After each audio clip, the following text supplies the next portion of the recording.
This power supply has captive spring up screws that will not fall out. You can see they're backed out all the way right now. And you can just see the tips inside there. Basically, you just push in on the screw, start turning it. It grabs a threaded piece on the other side.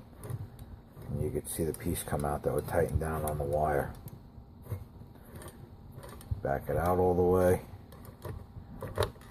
and they just spring back and don't come out. These are good to use with ring terminals, fork connectors, or stripped wire.